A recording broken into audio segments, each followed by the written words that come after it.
Hello friends, time pass नहीं कि YouTube channel में आप लोगों का स्वागत है। आप लोगों को इस चैनल पर सिर्फ वही कंटेंट मिलेगा जिससे आपका सिलेक्शन हो पाए और बहुत ही कम समय में आप लोगों को बहुत सारी जानकारी मिल जाएगी। आज हम लोग देखेंगे टॉप 15 जीके ट्रिक, और ये ऐसे ट्रिक है जो कि पूरे यूट्यूब पे आपको कहीं नहीं मिलेगा। जी हाँ, और यह ऐसे क्वेश्चन का संग्रह है जिसमें मैं आपको को टोटल 500 ट्रिक्स जीके का बताऊँगा।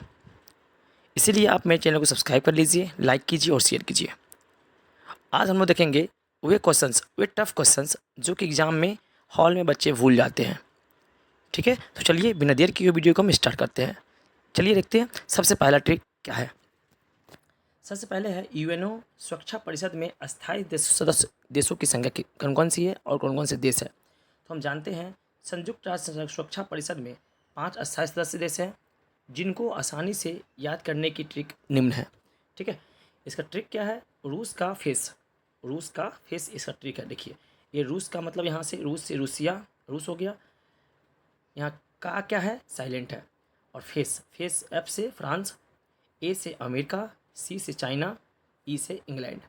तो इस तरह से हम यूएनए के 5 अस्थायी सदस्य को यहाँ से ज्ञात कर लेंगे, है ना। इसका ट्रिक क्या है, रूस का फेस। चलिए देखते हैं हम नेक्स्ट ट्रिक पे और नेक्स्ट क्वेश्चन पे। अब देखिए, अब ये क्वेश्चन है बहुत इंटरेस्टिंग। इसमें है 2 बार नोबेल पुरस्कार पाने वाले व्यक्ति। ठीक है, यहाँ देखिए दोस्तों, अब तक 4 व्यक्तियों को 2 बार नोबेल पुरस्कार प्राप्त हो चुका है। इस ट्रिक के माध्यम से आप उन व्यक्तियों के नाम आसानी से याद रख पाएंगे। तो चलिए देखते हैं ट्रिक कौन सा है। मैडम और जॉन फ्रेंडली है। यहाँ पर यह क्या है, मैडम और जॉन फ्रेंडली है, जिसमें कि और क्या है, यह साइलेंट है। ठीक है, देखिए मैडम से क्या होगा, मैडम क्यूरी। ठीक है, इन्होंने फिजिक्स में 1903 में मिला था इसको, और केमिस्ट्री में 1911 में मिला था। ठीक है, नोबेल पुरस्कार। उसके बाद जॉन यानी कि जॉन बारडीन, यह इसको मिला था फिजिक्स में 1956 ईस्वी में, और फिर फिजिक्स में मिला था 1972 ईस्वी में। उसके बाद फ्रेंड, तो फ्रेंड से फ्रेडरिक सेंगर, इसको केमिस्ट्री में मिला था 1958 ईस्वी में, और फिर केमिस्ट्री में मिला था 1980 ईस्वी में। ठीक है, दोनों याद रखिएगा। उसका ली से होता है लिनस पॉलिंग। लिनस पॉलिंग को केमिस्ट्री में मिला था 1954 ईस्वी में, फिर शांति के क्षेत्र में मिला था 1962 ईस्वी में नोबेल पुरस्कार। ठीक है, चलिए देखते हैं नेक्स्ट ट्रिक और नेक्स्ट क्वेश्चन को सबसे आसान तरीके से। देखिए, ये क्वेश्चन बहुत ज़्यादा कंफ्यूजिंग है और एग्जाम में बहुत पूछे भी जाते हैं। ये ये फिजिक्स के क्वेश्चन हैं। अदिश राशियाँ, दोस्तों इन ट्रिक के माध्यम से आप अदिश राशियों को आसानी से याद कर सकेंगे। देखिए यहाँ ट्रिक कौन सा है, उस आर्द्रता को चाबी दें। उस आर्द्रता को चाबी दो। तो ऊ से होता है ऊर्जा, सौ से होता है समय, आ से होता है आयतन, द से होता है द्रव्यमान, ता से होता है ताप, को से होता है कार्य, चा से होता है चाल, बी से होता है विद्युत धारा, और दो से होता है दाब। ठीक है, दो मतलब क्या, द आया ना। तो इस तरह से क्या करेंगे, उस आर्द्रता को चाबी देने से हम क्या करेंगे, यह अदिश राशि की ट्रिक है। और इसके अलावा जो बचेगा वो मेरा सदिश राशि होगा, सीधा बात। ठीक है, तो इस तरह से हम सदिश राशि और अदिश राशि दोनों एक साथ देख लिए। चलिए देखते हैं आगे। नेक्स्ट मेरा ट्रिक है, देखिए अनुच्छेद 19 का वर्णन। ये बहुत ही इंपॉर्टेंट अनुच्छेद है। ठीक है, यहाँ देखिए दोस्तों, इन संविधान के अनुच्छेद 19 से लेके के तहत 6 तरह की स्वतंत्रताओं का उल्लेख है ना, यानी कि फंडामेंटल राइट्स का, जिन्हें क्रम से याद करने का ट्रिक हम आपको बताएंगे। तो इसका ट्रिक क्या है, बोझ संघ आया गया और बस व्यापार किया। क्या इसका है, बोझ संघ आया गया और बस व्यापार किया। यहाँ ओ से होता है 19 ए में बोलने की आज़ादी, 100 से होता है सभा की आज़ादी, स से होता है संघ बनाने की आज़ादी, आया गया से होता है पूरे देश में आने जाने की आज़ादी, ब से होता है पूरे देश में बसने और रहने की आज़ादी, व्या से होता है व्यापार से क्या होता है, कोई भी व्यापार, एक जीविका का आज़ादी। ठीक है, यानी कि 19 ए से लेके 19 जी तक ये सारे में क्या क्या से हमको फंडामेंटल राइट्स मिलता है, वो सब दिया गया है इसमें। ठीक है, और इसका ट्रिक क्या है, बोझ संघ आया गया और बस व्यापार किया। ठीक है, आप इसको दोबारा देख लीजिएगा, आपको अच्छे से समझ में आ जाएगा। चलिए देखते हैं आगे।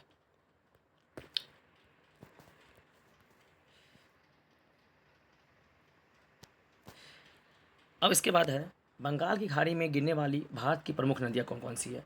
ठीक है, यहाँ हम आपको एक सिंपल सी ट्रिक बताएंगे जिसके कि आपको आसानी से बंगाल की खाड़ी में गिरने वाली नदियों का याद हो जाएगा। इसका ट्रिक क्या है? ब्रह्मा की गोद में गंगा, ब्रह्मा की गोद में गंगा। ठीक है, यहाँ ब्रह्मा मतलब क्या? ब्रह्म नदी, की मतलब कृष्णा कावेरी, गो मतलब क्या? गोदावरी, में मतलब क्या होती है? महानदी, और गंगा मतलब गंगा नदी। ठीक है, ये सारी नदी ऐसी है जो कि बंगाल की खाड़ी में गिरते हैं। ठीक है, चलिए देखते हैं आगे। चलिए अब देखते हैं, हम लोग देखते हैं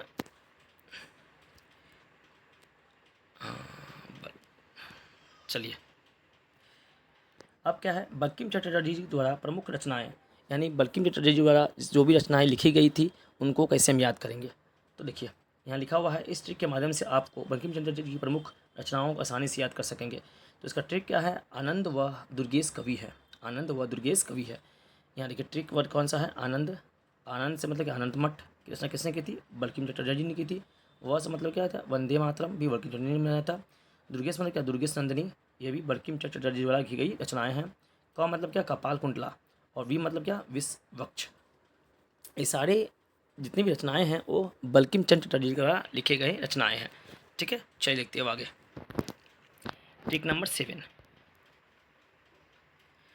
अब हम देखेंगे प्रमुख वंशी यानी बांसुरी वादक।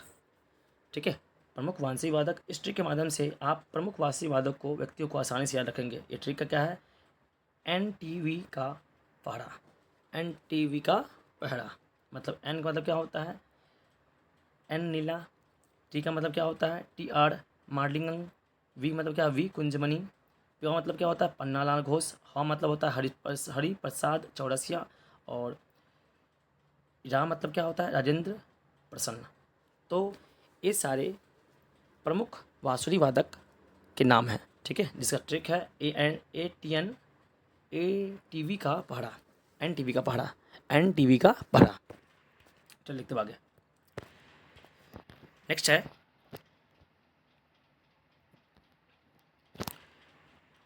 भारत के प्रमुख जलप्रपात, है ना। इस ट्रिक के माध्यम से आप भारत की विभिन्न नदियों एवं पर स्थित जलप्रपातों को आसानी से याद कर पाएंगे। इसका ट्रिक क्या है? चुपचाप पानी से बिस्किट खाओ, ये सुनकर शिकारी जोर जोर से हंसा। इसमें देखिए, इसमें जो रेड कलर से है वो सब क्या है? कीवर्ड है, और जो ब्लैक कलर से है वो क्या है? साइलेंट है। इसलिए आप रेड वाले को ही ध्यान रखिएगा। यहाँ देखिए चुपचाप मतलब क्या होता है? चुलिया पुसाना जो कि चंबल नदी पर है। पानी से क्या होता है? पायकारा, यह नीलगिरी क्षेत्र में है। बिस्किट से क्या होता है? बिहार में है, जो कि टॉस नदी पे है। ये धुन मतलब क्या होता है? यन्नो और धुंधार, ये नर्मदा नदी पर है। उसके बाद शिकारी, शिकारी से है यहाँ पे है शिव समुद्रम परियोजना, यह कावड़ी नदी पर है। ठीक है, जोश, यहाँ देखिए है ना जोश, तो जोश से जोग जोग जोग गोरप्पा और शरावती नदी पे है। जोर जुन्हा और यरू नदी पे है। हंसा हंडरू या फिर स्वर्ण रेखा पर नदी पर है। ठीक है, तो इस तरह से हम भारत के विभिन्न जलप्रपात को आसानी से याद कर पाएंगे। चलिए देखते हैं आगे। नेक्स्ट क्या है देखिए, नेक्स्ट ट्रिक है मेरा भारत के प्रमुख 7 केंद्र शासित प्रदेश के नाम। यहाँ हम आपको ऐसे ट्रिक बताएंगे जिसके माध्यम से आप सभी 7 केंद्र शासित प्रदेशों को आसानी से याद कर पाएंगे। इसका ट्रिक है चलो दिल दे दो आप। क्या ट्रिक है इसका? चलो दिल दे आप। इसमें च का मतलब होता है चंडीगढ़, लो का मतलब होता है लक्षद्वीप, चलो हो गया। फिर दिल से होता है दिल्ली, दे से होता है दमन एवं दीप, दो से होता है दादर और नागर हवेली, आ से होता है अंडमान निकोबार द्वीप समूह, और प से होता है पंडिचेरी। तो इस तरह से हम भारत के 7 केंद्र शासित प्रदेशों को आसानी से याद कर पाएंगे। इसका सेट क्या है? चलो दिल दे दो आप। चलिए बहुत अच्छा ट्रिक है, और बहुत आसानी से याद भी हो जाएगा आप लोगों को। चलिए उसके बाद देखते हैं हम 9 देश जिनसे संविधान निर्माण में सहायता ली गई थी, वो देश कौन कौन से हैं। कभी कभी यह पूछ दिया जाता है कि कौन सा है, कितने देशों से संविधान में सहायता मिली थी। तो टोटल 9 देशों से। ठीक है, तो चलिए देखते हैं, इसको बताते हैं, देखा जाते हैं। इसका ट्रिक क्या है? आबिद आज रुक जा अमेरिका, आबिद आज रुक जा अमेरिका। आबिद किसी का नाम मान लो, आज रुक जा अमेरिका। ठीक है, ये बोला गया है कि आबिद आज रुक जा अमेरिका। तो देखिए आबिद से क्या होता है? आ से आयरलैंड, बी से ब्रिटेन, द से दक्षिण अफ्रीका, तो आबिद हो गया। उसके बाद आज, आज से होता है ऑस्ट्रेलिया, ज से होता है जर्मनी, और रूस से क्या होता है, रूस होता है। ठीक है, उसके बाद लिखते हैं आगे। क से कनाडा, जा से जापान, और अमेरिका से अमेरिका तो होता ही है। ठीक है, तो इस तरह से हम देख लिए कि कुल 9 देश जहाँ से संविधान निर्माण में हमें कुछ न कुछ लिए हैं। किसी से लिए हैं संविधान संशोधन की प्रक्रिया, कहीं लिए हैं राष्ट्रपति का निर्वाचन चुनाव का सिस्टम, कहीं आपातकाल प्रबंध। ठीक है, मौलिक कर्तव्य, मौलिक अधिकार। तो इस तरह से हम 9 देशों से कुल कुछ न कुछ अपने संविधान में ऐड किए हैं, तो उसी का वो लिस्ट था। चलिए देखते हैं आगे। अब नेक्स्ट देखते हैं 11 नंबर ट्रिक। अब देखिए, एक क्वेश्चन है, क्षेत्रफल के अनुसार महाद्वीपों का घटता क्रम। ठीक है, हम जानते हैं ना कि दोस्तों विश्व में कुल कितने 7 महाद्वीप है, और इसे आसानी से ट्रिक के माध्यम से हम 7 महाद्वीपों को आसानी से याद कर लेंगे।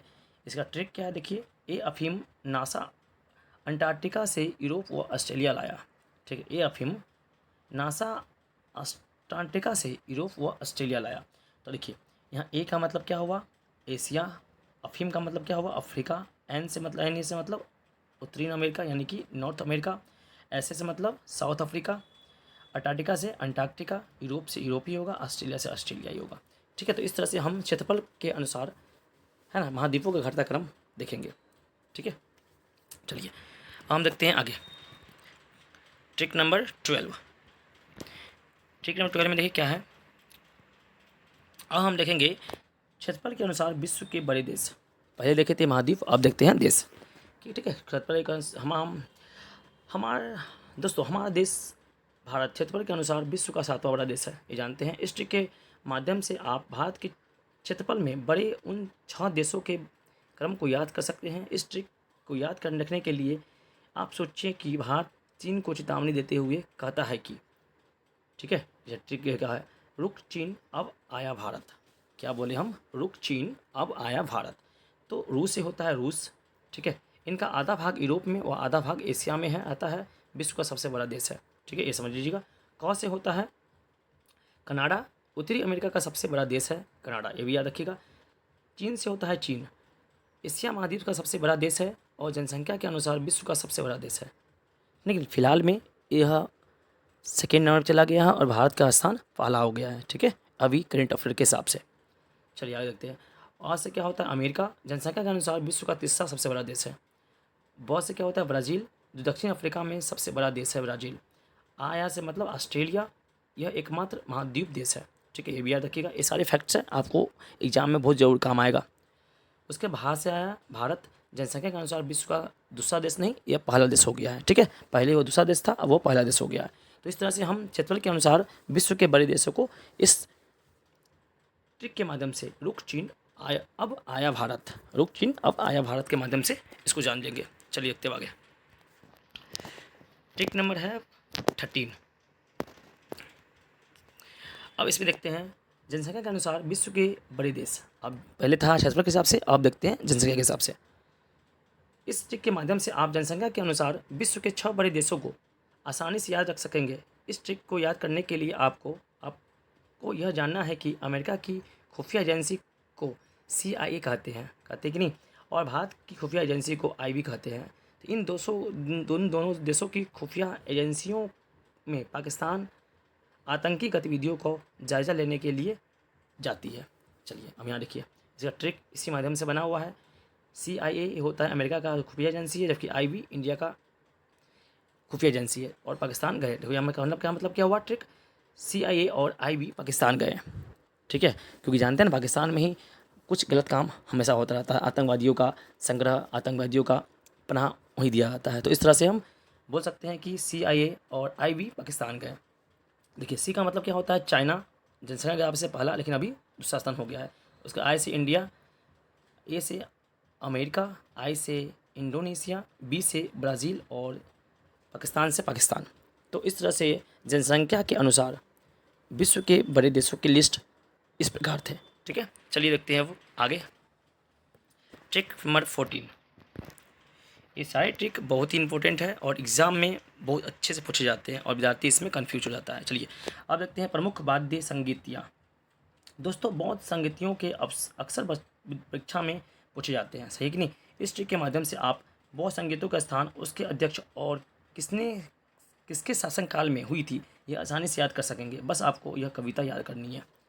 ठीक है, बौद्ध संगीतियाँ लगभग 99% एग्ज़ाम में पूछे ही जाते हैं, तो इसको भी याद रख लीजिए। इसका ट्रिक क्या है, देखिए कविता है, राजा महाराजा आया, वैश्या सबका काल है, पटाओ मत आशिक, कुंवर जी कंगाल है।